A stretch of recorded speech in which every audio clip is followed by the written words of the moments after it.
Hello everyone, welcome back to my channel. तो दोस्तों, स्वागत है आप सबका हमारे चैनल पर, जहां हम बातें करते हैं फैशन, ब्यूटी, लाइफ स्टाइल, पूजा पाठ से जुड़े हुए ऑल इन टॉपिक पर। और मैं आपके साथ शेयर करती हूं अपनी लाइफ का एक्सपीरियंस। तो दोस्तों, हरे कृष्णा, राधे राधे, जय माता दी। कैसे हैं आप सब? आशा करती हूँ आप सभी लोग अच्छे होंगे। मैं भी बिल्कुल ठीक हूँ। और आज का वीडियो जो है वो आज से हम श्री दुर्गा सप्तशती के अध्याय शुरू करेंगे। मैं आपको पूरी जो है वो दुर्गा सप्तशती के अध्याय बताऊंगी, कवच, अर्गला, ये सब कुछ बताऊंगी। क्षमा प्रार्थना, दोनों क्षमा प्रार्थना बताऊंगी, जो हम प्रतिदिन पाठ के साथ करते हैं और जो अंत में पूर्ण आहुति के साथ करते हैं, सब कुछ शेयर करूंगी। उसके पहले मैं आपको एक बात बता दूं कि यह वीडियो रिक्वेस्टेड वीडियो है, क्योंकि मैंने पिछले वर्ष जो है ये बात बोली थी कि मैं दुर्गा सप्तशती आप लोगों को पढ़कर सुनाऊंगी। फिर किसी कारण बस मैं नहीं सुना पाई, तो मुझे लगा चलिए इस साल जो है वो सुनाती हूँ। और इस साल सुनाने से पहले हमारे एक सब्सक्राइबर हैं गौरी जी, उन्होंने आपको याद हो तो दिए भेजे थे पीतल के। तो जब उन्होंने वो दिए भेजे तो मुझे देख के बहुत अच्छा लगा, क्योंकि वो मायके की तरफ से गिफ्ट में मिलते हैं। तो मेरे यहाँ तो ऐसा कुछ सिस्टम है नहीं। तो फिलहाल जब उन्होंने मुझे भेजे, अब वो मेरी बहन की तरह ही हैं, तो फिर मैंने उनको बोला भी कि इसके बदले में अगर मैं कुछ कर सकूं तो मुझे बहुत अच्छा लगेगा, आप बताइएगा ज़रूर। तो उन्होंने कहा दीदी आप जो है मुझे दुर्गा सप्तशती सुना दीजिएगा, क्योंकि उनकी भी प्रॉब्लम मेरी तरह है। वो हिंदी थोड़ा सा मुझे लग रहा है क्योंकि वो बंगाल से हैं, रिलेट करते हैं, और उनकी शादी जो है वो पुरी में हुई है। तो हो सकता है थोड़ा बहुत कंफ्यूज हो जाए, क्योंकि उसी साइड हुई है मुझे जहाँ तक आइडिया है। तो वो अभी साउथ में रहती हैं। तो उन्होंने कहा कि दीदी सुनाइए ज़रूर। उसके बाद बहुत सारे बच्चे थे, उनका भी कमेंट था। इस वीडियो को स्टार्ट करने से पहले मैं कह देती हूँ, देखिए जो हमारी हिंदी है, संस्कृति है, हमेशा ऐसा होता है। मैं देखिए परफेक्ट नहीं हूँ। कोई व्यक्ति अगर ये कहता है कि वो परफेक्ट है तो ये उसकी सबसे बड़ी मूर्खता का काम है और सोच है। और मैं ये नहीं कहती कि मैं परफेक्ट हूँ। तो उच्चारण में, मात्राओं के उच्चारण में कहीं थोड़ी बहुत त्रुटि हो सकती है, तो उसके लिए आप क्षमा करें। और अगर ऐसी कोई त्रुटि हो जाती है तो उसके लिए मैं खुद क्षमा प्रार्थना स्तोत्र प्रतिदिन करती हूँ, ईश्वर से भी क्षमा मांगती हूँ, क्योंकि हम प्राणी हैं, मानव हैं। और मानव से अगर गलती ना हो तो वो भगवान बन जाएगा। और चूंकि हम मानव है तो गलती संभव है, हो सकती है। सो अगर कहीं उच्चारण में कोई छोटे मोटे शब्द मुझसे हो जाते हैं तो आप उसे अपने हृदय में जो है वो ना लगाएं, परेशान ना हो। मैं इसीलिए किताब रख के पढ़ रही हूँ। अगर मैं कोई चीज़ गलत उच्चारण कर दूँ तो कम से कम आप लोग देख रहे हैं, आप उसे समझ लें, ठीक है। क्योंकि सबसे बड़ी चीज़ ये भी है कि मैंने बचपन से हिंदी पढ़ी नहीं थी, तो ये भी एक समस्या मेरे साथ है। उसके बाद जब मैं अब थोड़ा थोड़ा पढ़ने लगी हूँ या पढ़ती हूँ तो सब लोग अप्रिशिएट करते हैं, विशेषकर से मेरे गुरुजी, वो मुझे बहुत अप्रिशिएट करते हैं कि श्रेया तुमने तो बहुत बड़ा परिवर्तन कर दिया, संभव नहीं था। नहीं तो पहले तो बड़ी दूसरी स्थिति थी, मुझे ठीक से ना हिंदी में वो भी लिखना नहीं आता था, हिंदी भी नहीं लिखना आती थी हिंदी में। तो चलिए हम वीडियो को स्टार्ट करते हैं। और सबसे पहले ओम चंडिका देवी को नमस्कार है। ये मैं आपको कवच सुनाने जा रही हूँ। मार्कंडेय जी ने कहा, पितामह, जो इस संसार में परम गोपनीय तथा मनुष्यों की सब प्रकार से रक्षा करने वाला है, और जो अब तक आपने दूसरे किसी को सामने प्रकट नहीं किया हो, ऐसा कोई साधन मुझे बताइए। ब्रह्मा जी बोले, ब्राह्मण, ऐसा साधन तो एक देवी जी का कवच ही है, जो गोपनीय से परम गोपनीय, पवित्र तथा संपूर्ण प्राणियों का उपकार करने वाला है। महामुने, उसे श्रवण करो। देवी की 9 मूर्तियां हैं, जिन्हें नवदुर्गा कहते हैं, जिनके पृथक पृथक नाम बतलाए जाते हैं। प्रथम नाम शैलपुत्री है, दूसरी मूर्ति का नाम ब्रह्मचारिणी है, तीसरा स्वरूप चंद्रघंटा के नाम से प्रसिद्ध है, चौथी मूर्ति को कुष्मांडा कहते हैं, पांचवी दुर्गा नाम स्कंद माता है, देवी के छठे रूप को कात्यायनी कहते हैं, सातवें कालरात्रि और आठवां स्वरूप महागौरी के नाम से प्रसिद्ध है, नवी दुर्गा नाम सिद्धिदात्री है। ये सब नाम सर्वज्ञ महात्मा वेद भगवान के द्वारा ही प्रतिपादित हुए हैं। जो मनुष्य अग्नि में जल रहा हो, रणभूमि में शत्रुओं से घिर गया हो, विषम संकटों में फंस गया हो, तथा इस प्रकार के भय से आतुर होकर जो भगवती दुर्गा की शरण में प्राप्त हुआ हो, उनका कभी कोई अमंगल नहीं होता। युद्ध के समय संकट में पड़ने पर भी उनके ऊपर कोई विपत्ति नहीं दिखाई देती। उन्हें शोक, दुख, भय की प्राप्ति नहीं होती। जिन्होंने भक्ति पूर्वक देवी का स्मरण किया है उनका निश्चय ही अभयोदय होता है। देवेश्वरी, जो तुम्हारा चिंतन करते हैं उनकी तुम निसंदेह ही रक्षा करती हो। चामुंडा देवी प्रेत पर आरूढ़ होती हैं, बाराही भैंसे पर सवार करती हैं, ऐन्द्रिका वाहन ऐरावत हाथी है। वैष्णवी देवी गरुड़ पर ही आसन जमाती हैं। माहेश्वरी वृषभा पर अरुण होती हैं। कौमारी का वाहन मयूर है। भगवान विष्णु की प्रियतमा लक्ष्मी देवी कमल के आसन पर विराजमान है और हाथों में कमल धारण किए हुए हैं। वृषभ पर अरुण ईश्वरी देवी ने श्वेत रूप धारण कर रखा है। ब्रह्मा देवी ने हंस पर बैठी हैं और सब प्रकार के आभूषणों से विभूषित हैं। इस प्रकार से सभी माताएं सब प्रकार की योग शक्तियों से संपन्न हैं। इसके सिवा और भी बहुत सी देवियां हैं जो अनेक प्रकार के आभूषणों की शोभा से युक्त तथा नाना प्रकार के रत्नों से सुशोभित हैं। ये संपूर्ण देवियां क्रोध में भरी हुई हैं और भक्तों की रक्षा के लिए रथ पर बैठी दिखाई देती हैं। ये शंख, चक्र, गदा, शक्ति, हल और मूषल, खेटक और तोमर, परशु तथा पाशा, कुंत और त्रिशूल एवं उत्तम षड्ंग, धनुष आदि अस्त्र शस्त्र अपने हाथ में धारण करती हैं। दैत्यों के शरीर का नाश करना, भक्तों को अभय दान देना और देवताओं का कल्याण करना, यही उनके शस्त्र धारण का उद्देश्य है। कवच आरंभ, यहाँ से जो है वो कवच शुरू होता है। कवच आरंभ करने के पहले इस प्रकार की प्रार्थना करनी चाहिए। महान रौद्र रूपा, अत्यंत घोर पराक्रम, महान बल और महान उत्साह वाली देवी, तुम महान भय का नाश करने वाली हो। तुम्हें नमस्कार है।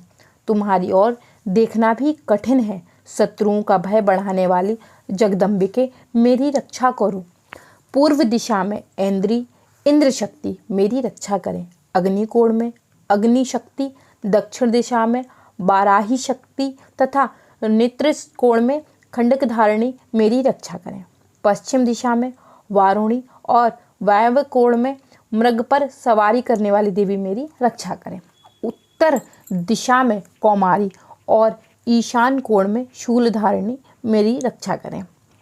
ब्रह्माणी, तुम ऊपर की ओर से मेरी रक्षा करो और वैष्णवी देवी नीचे की ओर से मेरी रक्षा करें। इसी प्रकार शव को अपना वाहन बनाने वाली चामुंडा देवी दशों दिशाओं में मेरी रक्षा करें। जया आगे से और विजया पीछे की ओर से मेरी रक्षा करें। वाम भाग में अजिता और दक्षिण भाग में अपारजिता रक्षा करें। उद्योतिनी शिखा की रक्षा करें। उमा मेरे मस्तक पर विराजमान होकर रक्षा करें। ललाट में मालधारणी रक्षा करें। यशस्वनी देवी मेरी भुएं की रक्षा करें। भुएं के मध्य भाग में त्रिनेत्रा और नथुनों की यमघटा देवी रक्षा करें। दोनों नेत्रों के मध्य भाग में शिखनी और कानों में द्वारवासिनी रक्षा करें। काली देवी कपालों की तथा भगवती शंकरी कानों की मूल भाग की रक्षा करें। नासिका में सुगंधता और ऊपर के होंठों में चर्चिका देवी रक्षा करें। नीचे के होंठ में अमृत कला तथा जिन्हों में सरस्वती देवी रक्षा। कौमारी दांतों की और चंडिका कट प्रदेश की रक्षा करें। चित्र घंटा गले की घंटी की और महामाया तालू में रहकर रक्षा करें। कामाक्षी ठोड़ी की और सर्वमंगला मेरी वाणी की रक्षा करें। भद्रकाली ग्रीवा में मेरी धनुधारी, पृष्ठ वंश में रुदंड में रहकर रक्षा करें। कड़के बाहरी भाग में नीलग्रीवा और खड़की नीलम में नकुलवरी रक्षा करें। दोनों कंधों में खड़किनी और मेरी दोनों भुजाओं की वज्रधारणी रक्षा करें। दोनों हाथों में दंडनी और अंगुलियों में अंबिका रक्षा करें। सुलेश्वरी नखों की रक्षा करें। कुलेश्वरी कुक्षी पेट में रहकर रक्षा करें। महादेवी दोनों स्तनों की, शोक विनाशिनी देवी मन की रक्षा करें। ललिता देवी हृदय में और शूल धारणी उदार में रक्षा करें। नाभि में कामिनी और गृह भाग की गुहेश्वरी रक्षा करें। पूतना और कामिका लिंग की और महिषवाहिनी गुदा की रक्षा करें। भगवती कटी भाग में और विंध्यवासिनी घुटनों की रक्षा करें। संपूर्ण कामनाओं को देने वाली महाबला देवी दोनों पिंडलियों की रक्षा करें। नरसिंह दोनों घुटनियों की और तेजसी देवी दोनों चरणों की पृष्ठ भाग की रक्षा करें। श्री देवी पैरों की उंगलियों और तलवाशनी पैरों के तालुओं में रहकर रक्षा करें। अपनी दाढ़ों को कारण भयंकर दिखाई देने वाली दंडष्टकारली देवी नखों की और उर्ध्वकेशिनी देवी केशों की रक्षा करें।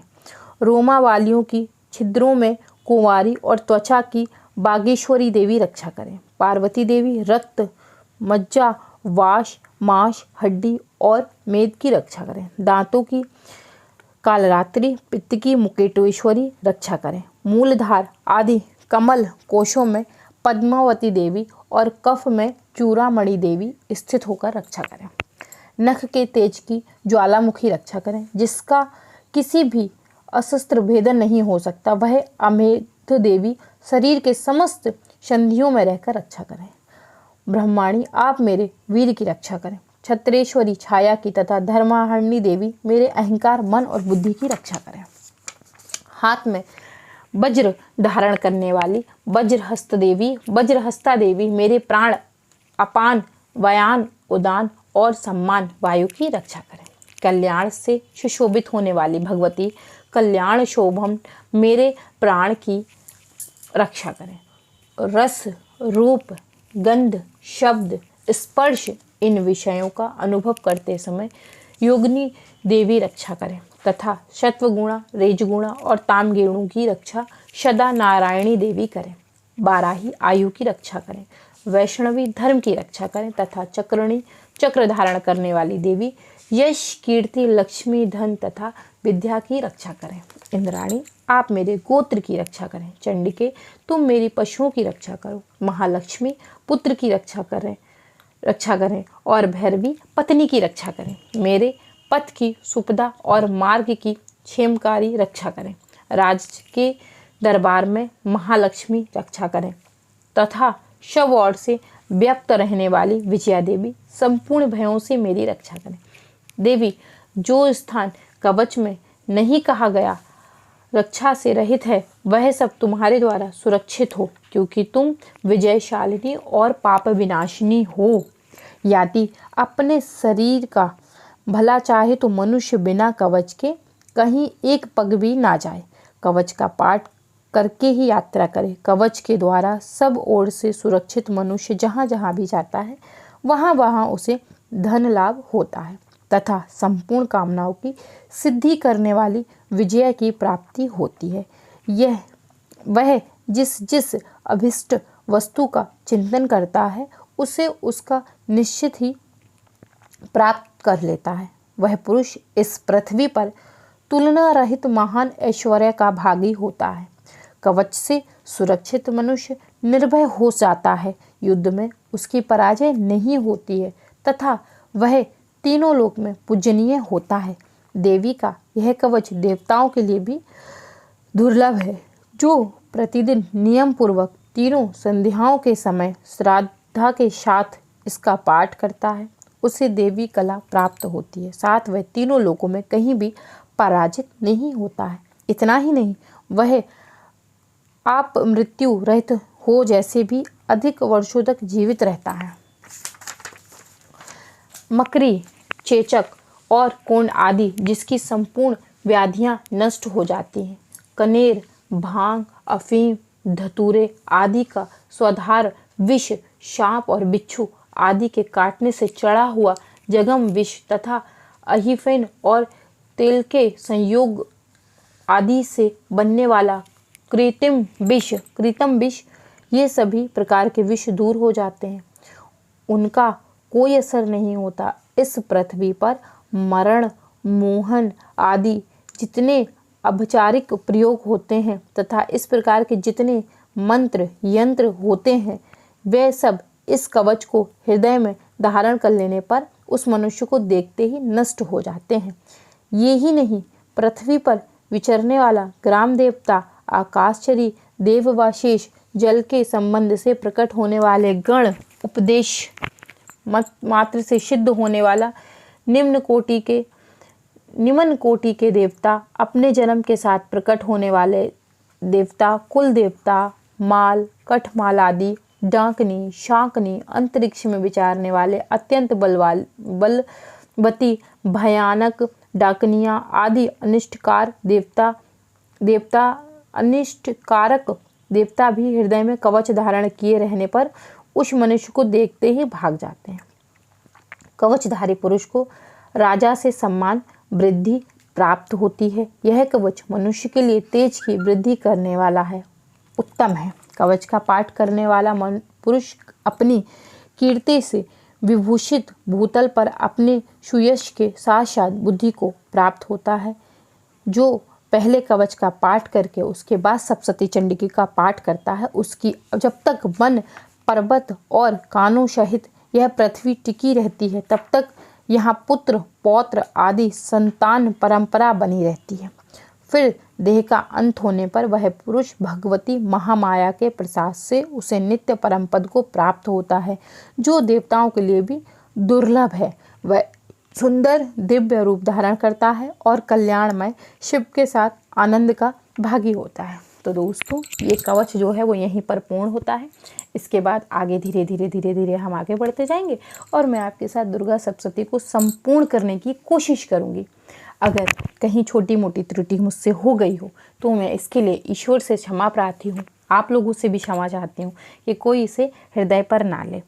लोग अपनी गलतियाँ मान लेते हैं और मान लेनी चाहिए, इससे उनका आधा पाप तो वैसे ही नष्ट हो जाता है। बहुत सारे लोग बहुत पहले, और अब भी शायद मैं नहीं जानती अब, लेकिन बहुत पहले मेरी संस्कृत को लेकर मेरा मजाक उड़ाते थे। तो मैं बस इतना ही कहना चाहूँगी कि मुझे तो हिंदी भी ठीक से पढ़ना नहीं आती और अब धीरे धीरे मैं सीख रही हूँ, क्योंकि व्यक्ति अपने जीवन में हर समय, हर क्षण, हर पल कुछ ना कुछ सीखता ही रहता है, क्योंकि कोई भी पेट से कुछ भी सीख कर नहीं आता है। तो मैं भी आप ही लोगों की तरह धीरे धीरे हर चीज़ को सीख रही हूँ और आप लोगों के साथ साझा कर रही हूँ। बकाया कि हमारे चैनल पर बहुत सारे ऐसे प्यारे प्यारे भाई हैं, बहनें हैं। मैंने एक पोस्ट शेयर की थी, उसमें मैंने लिखा था ना कि मुझे संस्कृत पढ़ना नहीं आती, इस वजह से बहुत सारे लोग मेरे मजाक उड़ाते। तो उन्होंने कहा था दीदी कोई बात नहीं, तो बहुत अच्छी बात है। इससे तो ये पता चलता है कि आप सही बात बताती हैं। और दूसरी चीज़ ये कि अगर आपको कोई दिक्कत हो तो आप मुझसे ज़रूर पूछ लीजिएगा। मेरे बहुत सारे भाई थे जो मुझसे कहते दीदी अगर कभी भी संस्कृत में आपको किसी समय कोई दिक्कत हो तो आप मुझसे ज़रूर पूछिएगा, मैं आप लोगों को ज़रूर बताऊंगा। तो ऐसे बहुत सारे भाई थे जिन्होंने ये कहा था, जानकर मुझे बहुत अच्छा लगा। और ईश्वर का धन्यवाद है कि आप सबको मुझसे जोड़ा और ईश्वर जो है वो मुझे इतनी शक्ति दे कि मैं आप सबको निभा सकूँ, इस चैनल के माध्यम से ही सही इस परिवार को निभा सकूँ। तो दोस्तों, आशा करती हूँ ये वीडियो भी पसंद आई होगी। अगर पसंद आई तो लाइक करें, शेयर करें, सब्सक्राइब करें, कमेंट करें एंड आप मुझे इंस्टाग्राम पे ज्वाइन करना बिल्कुल भी मत भूलें। मैं मिलती हूँ आपसे विद अ न्यू वीडियो। तब तक के लिए हरे कृष्णा, राधे राधे, जय माता दी दोस्तों।